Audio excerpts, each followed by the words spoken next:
Hello everybody, कैसे हैं आप सभी। स्वागत है आपका अपने YouTube channel Back to College पर। और आज हम दोबारा फिर लेकर के आए हैं पीजीटी हिस्ट्री का एनवीएस का पेपर। तो ये लगातार हम डालते रहेंगे, आप चैनल पे विजिट करते रहिए, क्योंकि हमारा ये जो पीजीटी के एग्ज़ाम अभी होने वाले हैं, जैसे स्क्रीनिंग वगैरह हमारी एचएस जो हरियाणा के अंदर स्क्रीनिंग वगैरह होने वाली है, तो उनको लेकर के ये एग्ज़ाम जो है काफ़ी इंपॉर्टेंट है। फर्स्ट क्वेश्चन देखिए दोस्तों, लेट नहीं करेंगे। गिरनार शिला लेख संबंधित है, तो गिरनार का जो लेख संबंधित है दोस्तों, ये हमारा जो है रुद्रदामन से संबंधित है। गिरनार शिला लेख जो है रुद्रदामन से है। तो यहाँ पे आप इसको देख सकते हो आंसर भी। और ये जो है संस्कृत का भी लेख है दोस्तों, 150 ईस्वी के ये लगभग ये जो है इन्होंने स्थापित किया था। और इसके अंदर जो है अशोक, चंद्रगुप्त मौर्य और इनके जो गवर्नर हुए हैं जैसे पर्णदत्त, तुषास, तो इन सभी के नाम मिलते हैं। स्कंदगुप्त का भी नाम मिलता है। स्कंदगुप्त ने इसकी सेकंड टाइम मरम्मत कराई थी। जो वहाँ पे झील थी सुदर्शन झील, वो टूट गई थी, तो सेकंड टाइम में मरम्मत उसके टाइम पे हुई है। रुद्रदामन ने भी उसकी मरम्मत कराई है। लेकिन सबसे पहले आपको याद रखना कि सुदर्शन झील का निर्माण जो करवाने वाला है वो दोस्तों चंद्रगुप्त मौर्य है। इम्पोर्टेंट है ये आपके लिए। और सेकंड देखिए, नवपाषाण काल में वह कौन सा स्थान था जहाँ से बड़ी संख्या में हड्डी के बने औजार और हथियार जो है प्राप्त हुए हैं दोस्तों। ये चिरांद है, इम्पोर्टेंट है ये चिरांद, बिहार के अंदर पड़ता है ये। थर्ड देखिए, निम्नलिखित में से जिस वेद की रचना गद्य और पद्य दोनों में की गई है उसका नाम क्या है। ऋग्वेद, सामवेद, यजुर्वेद या अथर्ववेद। तो यजुर्वेद आपको याद रखना है, ये गद्य और पद्य दोनों में लिखा गया है। फोर्थ देखिए, सिंधु सभ्यता के लोगों के लिए जो डील वाला बैल था, तो ये एक पवित्र पशु है। सींग वाला बैल होगा यहाँ पे दोस्तों, क्योंकि सींग वाला बैल इनका पवित्र पशु माना गया है, जिसको वृषभ वगैरह भी बोलते हैं। तो इम्पोर्टेंट है ये। सिंधु सभ्यता के लोग घर बनाते थे, तो ये दोस्तों पक्की ईंटों के घर बनाते थे। इम्पोर्टेंट है, आपको पता होना चाहिए कि पक्की ईंटों का जो इनका अनुपात था 1:2:4 के अनुपात में इनकी ईंटों का अनुपात था। अगर ऐसा क्वेश्चन आ सकता है और नेट में आ चुका है, इसलिए मैं आपको बता रहा हूँ। सारे पेपर जैसे मैंने यहाँ लिख रखा है कि सारे पेपर अवेलेबल हैं नेट के, एचटेट के सभी मैंने डाले हुए हैं, एनवीएस केवीएस सभी मैं डाल रहा हूँ, डीएसएसबी के जितने भी हुए हैं तो सभी आपको यहाँ प्रोवाइड करा दिए जाएंगे। क्योंकि हमेशा क्या होता है दोस्तों, नए नए क्वेश्चन हमें जानने को मिलते हैं और एग्जामिनर कहाँ से क्वेश्चन उठाएगा, इन्हीं क्वेश्चंस में से ही बार बार क्वेश्चन रिपीट होते रहते हैं। तो हमारा फोकस होना चाहिए, जितने भी एग्ज़ाम होते हैं हिस्ट्री के वो हमें सभी पढ़ने चाहिए, ताकि जो है हम इनको अच्छे से याद कर सकें और हमारे आगे काम आए। 6 देखिए, महाभाष्य के रचनाकार कौन है। पाणिनि, कात्यायन, संध्याकर, नंदी या पतंजलि। दोस्तों महाभाष्य जो है पतंजलि ने लिखा है, और पतंजलि जो है शुंग वंश के टाइम में हुआ है, ये भी आपको याद होना चाहिए। और ये जो है जो पुष्यमित्र शुंग था उसका पुरोहित माना गया है, ये याद होना चाहिए आपको।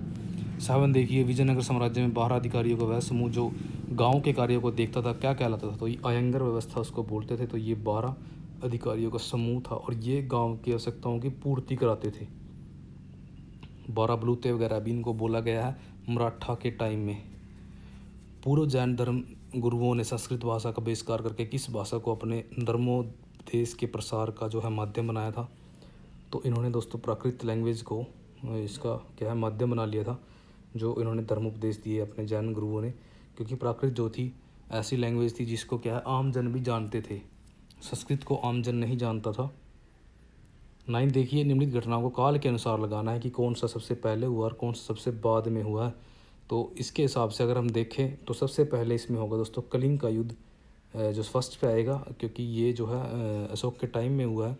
उसके बाद जो आएगा चंद्रगुप्त, जो इसके अंदर एक बार देख लेते हैं, थोड़ा गलत लग रहा है। चंद्रगुप्त द्वितीय का राज्यकाल यहाँ पे आंसर के हिसाब से दिया गया, लेकिन यहाँ पे ये नहीं होगा।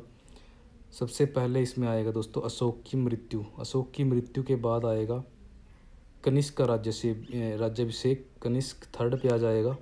और जो चंद्रगुप्त द्वितीय है दोस्तों, ये गुप्त काल में आएगा, ये 4 नंबर पे आएगा। तो चंद्रगुप्त 4 देखिए किस में दिया गया है, तो यहाँ पे 2 में दिया गया है।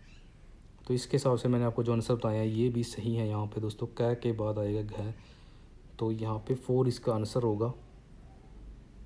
यहाँ पे ये सही दिया गया था, मैंने इस चीज़ को ध्यान नहीं दिया।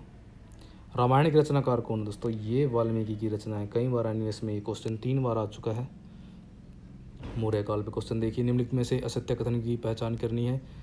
तो असत्य कथन जो इसमें भारत के प्राचीनतम सिक्कों पर कोई अभिलेख नहीं है, ये बात बिल्कुल सही है, क्योंकि जितने भी सिक्के मिले उनके ऊपर ठप्पा लगा मिला है, किसी आकृति का, चिड़िया का, पशु का, जैसे कि पहाड़ का चंद्रमा की आकृतियाँ बनी हुई हैं, तो ये सही दिया गया है क्योंकि कोई भी अभिलेख नहीं मिला है। सातवाहनों के सिक्के जो हैं शीशे के थे, ये इंपॉर्टेंट है, शीशे के सिक्के सातवाहनों ने चलाए हैं, तो ये सही दिया गया है। गुप्त शासकों ने जो रूपक नामक चांदी के सिक्के डलवाए, इंपॉर्टेंट क्वेश्चन दोस्तों। और ये आपको याद रखना है कि चंद्रगुप्त जो सेकंड हुआ है उसने गुजरात विजय करके, यानी कि गुजरात में जो शक थे, शकों को हरा करके उसने बड़ी मात्रा में चांदी के सिक्के चलाए थे और रूपक उनका नाम था। भारतवर्ष में स्वर्ण सिक्कों का चरण जो हर्षवर्धन द्वारा आरम्भ किया गया, ये गलत दिया गया है। भारतवर्ष में सोने के सिक्कों का जो प्रचलन किया गया था हिंद यवन द्वारा किया गया था। इंडो ग्रीक शासक जिसको बोलते हैं इंडो ग्रीक हिंद यवन, तो इन्होंने किया था। 4 राइट आंसर है इसका दोस्तों, ये गलत है यहाँ पे। धर्म शब्द का रूपांतर धम जो है किस से भाषा से संबंधित दोस्तों, ये प्राकृत भाषा में है। पाली हम लगा देंगे, लेकिन आपको याद रखना है कि जो अशोक की भाषा थी, अशोक के जितने शिलालेख लगे हुए हैं उनकी जो भाषा है दोस्तों वो प्राकृत भाषा है। और जो लिपि है, लिपि की बात करेंगे तो लिपि जो है, लिपि ब्राह्मी लिपि थी और भाषा प्राकृत थी। आपको याद रखना है कि प्राकृत भाषा में दम शब्द मिलता है, ना कि पाली में। सिकंदर ने भारत में कब आक्रमण किया, अभी ऊपर क्वेश्चन पेपर हम पहले डाल चुके हैं, उसके अंदर सेम क्वेश्चन आया हुआ है। 327 ईसा पूर्व। अजात शत्रु जो है राजा था, तो अंग का, कौशल का, विदेह का, तो इनमें से किसी का भी ये नहीं है। तो ये दोस्तों है मगध का राजा था। ये मगध काफ़ी शक्तिशाली जो है उस टाइम राजतंत्र था, और जो है ये 16 महाजनपदों में से सबसे शक्तिशाली था। 15 देखिए, कुषाण काल में मथुरा मूर्तिकला का एक प्रमुख केंद्र था। यहाँ मूर्तियाँ किस पत्थर से बनाई जाती थी दोस्तों, ये इंपॉर्टेंट है। यहाँ पे लाल बलुआ पत्थर की मूर्तियाँ बनती थी। और यहाँ मथुरा की बात हो रही है, अगर ग्रीक कला की बात होगी तो ग्रेनाइट में, ग्रीक कला में ये बनती थी मूर्तियाँ। चोल शासन के राजाओं के शासनकाल में उर क्या थी, ये सामान्य ग्राम सभा को बोलते थे। चंद्रमा पृथ्वी के चारों ओर घूमता है और पृथ्वी सूर्य के चारों ओर घूमती है, किस विद्वान ने सिद्ध किया था दोस्तों, ये वारामिहिर ने इसको सिद्ध किया था। पल्लवों के शासनकाल में शिक्षा का प्रमुख केंद्र कांची था, इम्पोर्टेंट है ये पल्लवों के टाइम में। और यहाँ पे क्या है, इनको मैच करना है कि सूरसेन जो है मथुरा राजधानी थी सूरसेन की, गंधार की तक्षशिला थी, कौशल की जो है, इनमें दोनों में जैसे वैशाली की वज्जी थी, कौशल की अयोध्या दी गई है यहाँ पे, तो आप इसको मैच कर सकते हो। 3rd राइट आंसर है। सईद वंश का अंत करने वाला शासक था, तो सईद वंश का दोस्तों अंत किया था बहलोल लोदी ने। और बहलोल लोदी ऐसा अफगान शासक हुआ है जो भाईचारे की नीति पर चलता था। ये स्वयं क्या था दोस्तों, ये गद्दी पर नहीं बैठता था, ये आपको पता होना चाहिए कि ये जो है कालीन यानी कि मैट बिछाकर अपने जो इसके सरदार होते थे उनके साथ ज़मीन पर बैठता था और उनको मसंद ए आली यानी कि अपना भाई कहता था। और अगर ये वो इनसे रूठ जाते थे, यानी कि रूठ जाते थे, तो बहलोल लोदी के घर जा कर के इनको मनाता था। तो ये जो है भ्रातृत्व के आधार पर इसका यानी कि जो राजत्व का सिद्धांत था भाईचारे पर आधारित था। इम्पोर्टेंट है, बहुत इंपॉर्टेंट। टका नामक चांदी के अरबी सिक्कों का प्रचलन किसने किया, तो टका जो है इल्तुतमिश ने स्टार्ट किया था। 22 देखिए, वह कौन सा मुस्लिम यात्री था जो विजयनगर राज दरबार में आया था, तो अब्दुल रज़ाक जो है विजयनगर दरबार में आया था। सेम क्वेश्चन आ चुका है, ये देवराय 1 या 2 में से किसी के दरबार में आया था। सुल्तान मोहम्मद बिन तुगलक द्वारा दौलताबाद को अपनी नई राजधानी बनाए जाने के कारण क्या, इसमें से मेन कारण क्या है दोस्तों। मेन कारण के हिसाब से देखें तो यह जो है साम्राज्य के केंद्र में था, यानी कि जैसे हमारा इंडिया का मैप ऐसे है, तो ये यहाँ पे था, बीच में था।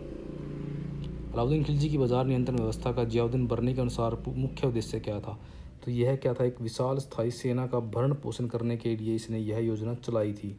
तो बाजार नियंत्रण व्यवस्था इसलिए इम्पोर्टेंट थी क्योंकि इसने एक स्थायी जो है जो सेना एक स्थापित कर दी थी मंगोलों से लड़ने के लिए, और उसका भरण पोषण करने के लिए अब इसको क्या किया था, इसने बाजार नियंत्रण व्यवस्था ये लेके आया था। कि जो इनके सैनिक हैं उनको कम दाम पर जो है अच्छा खाना मिल सके, यानी कि अच्छी चीज़ें प्रोवाइड हो सके, सारी भी जो ज़रूरत की चीज़ें थी। किस दिल्ली सुल्तान के शासनकाल में बमतूता भारत आया था, तो ये आया था मोहम्मद बिन तुगलक के टाइम में, और जो यह काजी भी बन गया था इसके टाइम पे, मुखिया काजी। निम्न घटनाओं को काल के अनुसार लगाना है, तो सबसे पहले आएगा इसमें पृथ्वीराज चौहान की पराजय है, 1192 में होती है, गोरी इसको हरा देता है। और उसके बाद जो आएगा राजधानी स्थानांतरण, ये मोहम्मद बिन तुगलक की बात हो रही है, और पहले क्वेश्चन ऐसा आ चुका है, ये 1327 और 29 में हुआ है। और उसके बाद जो आएगा कुतुब मीनार का निर्माण, कुतुब मीनार का निर्माण, तो यहाँ पे दोस्तों ये कुतुब मीनार सबसे पृथ्वीराज चौहान के बाद में आएगी, क्योंकि यहाँ पे कुतुब मीनार जो है पृथ्वीराज चौहान के हारने के बाद बनती है 1192 से 97 के बीच में, तो ये सेकंड पे हो जाएगी। और बाज़ार कीमत में सुधार, ये अलाउद्दीन खिलजी के टाइम की बात है, 1301 से लेकर के ये 1296 से लेकर और 1300 जब 20 का उसका टाइम पीरियड रहा तो उसके बीच के दौरान की बात है। तो ये आप मैच कर सकते हो। खैर ये क्या आएगा, ये थर्ड पे, और गया ये राजधानी वाला ये लास्ट में चला जाएगा। और यहाँ पे बुक्स हैं किसकी कौन सी है, तो इनको मैच करना। अमीर खुसरो की दोस्तों इसमें से जो बुक बनेगी तो ये बनेगी तुगलकनामा, अमीर खुसरो ने लिखी है। और जो मिनहाज की है तबकात नासिरी है, इब्न बतूता का रोहिल्ला है। और जो जियाउद्दीन बरनी है इसकी तारीख़ फ़िरोज़ शाही है। और जो आपको याद रखना है कि तारीख़ फ़िरोज़ शाही जो बुक है दोस्तों ये 2 राइटर्स की हैं, यानी कि अलग अलग बुक हैं, दोनों के नाम तारीख़ फ़िरोज़ शाही, एक बरनी की है और एक मेरे ख्याल से इसामी या एक अलग से कुछ राइटर है जो मुझे याद नहीं आ रहा उनका नाम। फतूहात थे, जो फतूहात के नाम से है वो भी इसामी की है। मुझे लग रहा है कि दोनों इसामी की भी है शायद, आप चेक करना ज़रूर इसको। तुर्क चहलगानी कौन थे, ये 40 सरदारों का समूह था जो है रजिया के टाइम में क्या है काफ़ी एक्टिवेट हो गए थे, यानी कि राजा के साथ भिड़ने लग गए थे रजिया के टाइम से। इम्पोर्टेंट है, विद्रोह वगैरह स्टार्ट कर दिए थे उनके टाइम में इन्होंने, और बलबन ने इनको अंत किया था। 29 देखिए, तुर्क शासक जो शिहाबुद्दीन गौरी ने पृथ्वीराज चौहान को किस युद्ध में हराया था, तो ये तराइन का द्वितीय युद्ध था 1192 में जो हुआ है। मंजमुन बहरीन जो है पुस्तक के लेखक का नाम क्या है, तो दारा सिको है। और ये दोस्तों 52 उपनिषदों का अनुवाद है संस्कृत में, मंजमुन बहरीन तारासिको। और ये दारासिको जो है शाहजहाँ का बेटा है, तो ये जो हुआ है अनुवाद ये हुआ है शाहजहाँ के टाइम में। अगर पूछा जाए टाइम तो शाहजहाँ रहेगा। इसने किया है गीता का अनुवाद, योग वशिष्ठ का अनुवाद, और एक और है इसने 3 चीज़ों का किया है, एक उपनिषद का, तो 3 चीज़ हो गई इसकी, तीनों का इसने किया है। और जो भागवत पुराण है उसका किया है राजा टोडरमल ने, ये आपको याद होना चाहिए क्योंकि भागवत पुराण मैचिंग में दे दिया जाएगा। मैंने ऐसा क्वेश्चन देखा है कि भागवत पुराण आंसर होता है कि इन चारों में से कौन से का अनुवाद जो है दारासिको ने नहीं किया, तो आंसर होगा भागवत पुराण जिसकी रचना की है टोडरमल ने।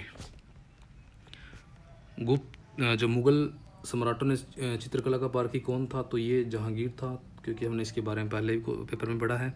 टॉमस रो को दूत के रूप में भेजा गया था, तो ये आया था जहांगीर के दरबार में 1613 के लगभग। और ये आपको याद होना चाहिए दोस्तों, ये 3 साल तक जो है इसके दरबार में रहता है। इंपॉर्टेंट है ये, इनको मैच करना है बुक्स को कि कौन सी बुक जो है किसकी है। तो गुलशन इब्राहिमी यहाँ पढ़िए आप, जो अकबरनामा है ये अबुल फजल की है। मुंतखब तारीख जो है बदायूनी की है, और बरनी की है तारीख़ फ़िरोज़ शाही। गुलशन इब्राहिमी जो है फरिश्ता की बुक है। वे अमीर जिनके पूर्वज जो थे मुग़ल शासन में पहले से ही सेवारत होते थे उनको क्या कहते थे, तो ये क्वेश्चन आप चेक करना दोस्तों। इसका आंसर इनमें से कोई नहीं दिया गया है ना, क्योंकि मैंने ये क्वेश्चन ग्रुप में डाला था। कई बच्चों ने शेख ज़्यादा लगाया है, कईयों ने खान ज़्यादा लगाया है, कईयों ने मिर्ज़ा लगाया है, लेकिन इसका आंसर 4 है। तो आप चेक करना कि इसको क्या बोल सकते हैं, क्योंकि मैंने अभी चेक नहीं किया है। अगर मैं इस क्वेश्चन को चेक करूँगा तो मैं नीचे कमेंट में इसका आंसर डाल दूँगा कि इसको क्या बोलते हैं 34 लिख करके। राजपूतों के साथ मेल मिलाप की नीति अपनाने में अकबर का मुख्य उद्देश्य क्या था, तो ये क्या था, मुग़ल साम्राज्य को शक्तिशाली बनाना इसका मेन आंसर था। मैंने ये क्वेश्चन भी ग्रुप में डाला था, तो आंसर लगाया बच्चों ने राजपूत राजाओं को अपने राज्य में मिलाना, लेकिन ये इसका आंसर नहीं है। इसका आंसर जो है मुग़ल राज्य को शक्तिशाली बनाना था। यूरोपीय से संबंधित आए हैं 36 देखिए, 1793 में बंगाल में स्थायी बंदोबस्त लागू करने वाला जो है कार्नवालिस था। इम्पोर्टेंट है, 1793 में डेट भी याद होनी चाहिए आपको। अंग्रेज़ों द्वारा भारत में स्थापित प्रथम व्यापारिक केंद्र कौन सा था इनका, तो इन्होंने सूरत में फैक्ट्री लगाई थी 1613 में। पिट्स इंडिया एक्ट किस वर्ष लागू हुआ, तो पिट्स इंडिया एक्ट 1784 में लागू हुआ दोस्तों। इंपॉर्टेंट, काफ़ी इंपॉर्टेंट है ये, इनको आपस में मैच करना है। डच ईस्ट इंडिया कंपनी कब आई, फ्रांसीसी आई थी 1664 में। डच ईस्ट इंडिया कंपनी आई थी 1602 में। और पुर्तगाली जो आए थे ये आए थे 1503 के लगभग। इनका इम्पोर्टेंट है, 1503 इनकी डेट याद रखनी है, क्योंकि हम इसको क्या है 1498 मान के चलते हैं कि व्यापार इनका स्टार्ट होता है वास्को डी गामा से, लेकिन इसका व्यापार स्टार्ट होगा दोस्तों 1503 से। बहुत इंपॉर्टेंट क्वेश्चन है ये। ब्रिटिश ईस्ट इंडिया कंपनी 1600 हो जाएगा, तो इसका आंसर एक बार देख लेते हैं। फर्स्ट इसका आंसर दिया गया है, यानी कि पहले का पहला, सेकंड का थर्ड, और जो थर्ड का दिया गया है फोर्थ, और इसका दिया गया है ये सही मैचिंग में हमने मैच सही किया है। तो ये मैच करना है कि ये क्वेश्चन कई बार रिपीट हो चुका है। बिल में बेंटिक सती प्रथा से संबंधित है। कर्जन जो है बंगाल की संसद से संबंधित है, क्योंकि ये भी इम्पोर्टेंट क्वेश्चन आया है इसको लेकर के कि इसने बंगाल की संसद वगैरह कुछ ऐसा किया है इसने, तो ये चीज़ आपको पता होनी चाहिए। स्थानीय स्वशासन रिपन डलहौजी ने किया था। उत्तराधिकार अपहरण यानी कि लैप्स की नीति।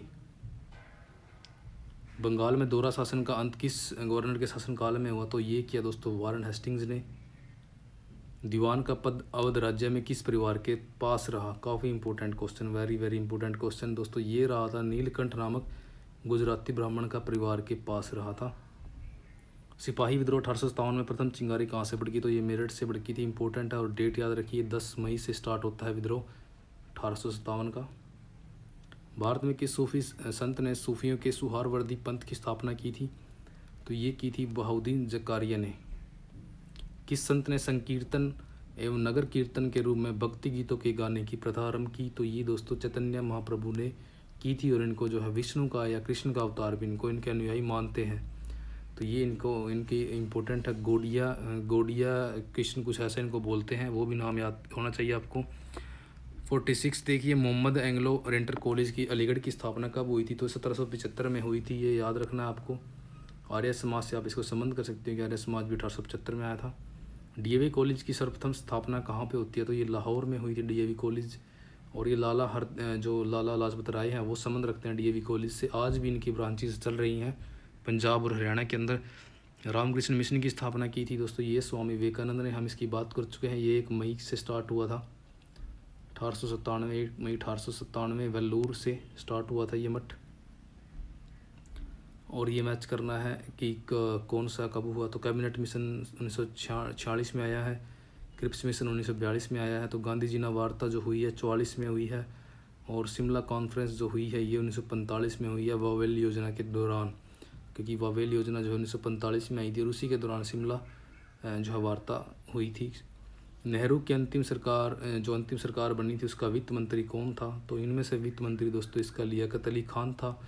और ये बाद में जो है इसकी सरकार के अंदर जो है ऐड होते हैं मुस्लिम लीग वाले, और इनका मेन मकसद क्या होता है कि हम सरकार को ना चलने दें, तो ये जो है सरकार को ना चलने देने के लिए इसमें ऐड हुए थे, और लियाकत अली को वित्त मंत्री बनाया गया था। तुम मुझे खून दो मैं तुम्हें आज़ादी दूंगा, ये जो है सुभाष चंद्र बोस ने नारा दिया था। भारत के प्रथम गवर्नर जनरल कौन थे, तो प्रथम गवर्नर जनरल की बात हो रही है, प्रथम गवर्नर जनरल, तो ये सी राजागोपालाचारी होगा आंसर के हिसाब से।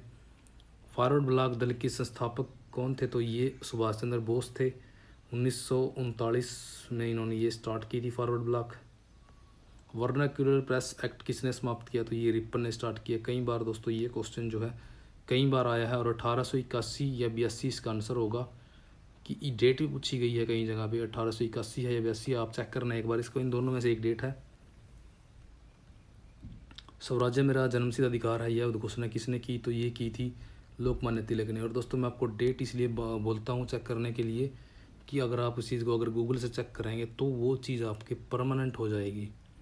अगर उसको आप 1-2 बार और देख लोगे तो वो बिल्कुल परमानेंट हो जाएगी आपके लिए, क्योंकि हमने भी चीज़ों को ऐसे ही याद किया। सीमांत गांधी जो अब्दुल गफ़ार खान था उसकी एक उपाधि थी, और इसने पठानों की एक पार्टी बनाई थी, इसका नाम क्या था, तो ये थी खुदाई खिदमतकार उसकी पार्टी का नाम था। और इसने जो है जो हमारा विभाजन हुआ था उसको स्वीकार नहीं किया था, और अंत में इसने जो है पख्तूनिस्तान की डिमांड की थी कि अगर हमें अगर अलग ही करना है, विभाजन करना है, तो हमें पख्तूनिस्तान यानी कि पठानिस्तान अलग से दिया जाए, क्योंकि ये पठान जाति से संबंध रखते हैं, आप यहाँ पढ़ सकते हो। और इन्होंने कहा था कि कांग्रेस ने मेरे आंदोलन को जो है भेड़ियों के सामने फेंक दिया। 57 देखिए, किस जनसभा में करो या मरो का नारा महात्मा गांधी ने दिया था, ये दिया था बम्बई का जो हुआ था, बम्बई के अंदर जो भारत छोड़ो आंदोलन का लिया गया था, तो ये बम्बई में हुआ था। ये घटनाओं को कर्म किससे लगाना है, ये 1942 में हुई है। भारत छोड़ो स्वदेशी आंदोलन 1905 में हुआ है। और जलियांवाला बाग हत्याकांड 19 स्वदेशी आंदोलन 1905 और 1919 13 अप्रैल 1919 दांडी यात्रा जो हुई है 1930 में हुई है। और इससे आप इसको मैच कर सकते हो कि कौन सी पहले आएगी। किस कला का गांधार कला पर सर्वाधिक अत्यंत प्रभाव पड़ा, तो ये यूनानी कला का पड़ा था, यूनानी। और यहाँ पे अगर रोमन होगा तो दोनों हो सकते हैं, क्योंकि यूनानी प्लस रोम दोनों की ये सभ्यताओं का इसके ऊपर असर था, और दोनों भी हो सकते हैं ऑप्शन में, दोनों भी हो सकता है। भारतीय संविधान सभा का जो स्थापना का वर्ष है वो कौन सा है, तो ये 1946 में भारतीय संविधान सभा की स्थापना हुई थी। अंतरिम सरकार यहाँ स्थापित की गई थी। स्टूडियो दी मैगोर रचना जो निकोल मनुची की रचना है, ये मूल निवासी कहाँ का था, तो ये वेनिस का निवासी था। इंपॉर्टेंट क्वेश्चन है। और ये औरंगजेब के टाइम में आया था, याद रखिए आप, औरंगजेब के टाइम में ये आया था। खासी जनजाति का मूल जो निवास है वो कहाँ है। खासी दोस्तों जो है असम की एक जनजाति है। कई बार CTET में आया है, नेट में भी क्वेश्चन आ चुके हैं कि यह जनजाति को मैच कीजिए कि ये कौन से एरिया से संबंध रखती है। और कई दोस्तों कई जनजातियां हैं, खासी, गारो, इस टाइप से कई हैं, बकरवाल, और बहुत सी जनजातियां हैं जिनके नाम भी आपको याद होने चाहिए। और आप उसके क्या है एक नोट्स तैयार कर लीजिए, अलग से इनको लिख लीजिए मैच कर करके, क्योंकि ये बहुत इंपॉर्टेंट क्वेश्चन आने वाला आपके लिए। जगमोहन जो है उड़ीसा के मंदिरों के किस भाग को कहते हैं दोस्तों। जगमोहन ये मंडप को बोलते हैं, उड़ीसा के अंदर जितने मंदिर हैं उनको जो है मंडप को जगमोहन बोलते हैं। तो ये थे दोस्तों हमारे 63 क्वेश्चन। अगर आपको वीडियो पसंद आई है तो लाइक कीजिए। अगर आप चैनल पर नए हों, अगर चाहते हैं कि मैं आगे वीडियो डालूं तो आप चैनल को सब्सक्राइब कीजिए और कमेंट ज़रूर कीजिए। जय हिंद, वंदे मातरम। मिलते हैं हमारी नेक्स्ट वीडियो में।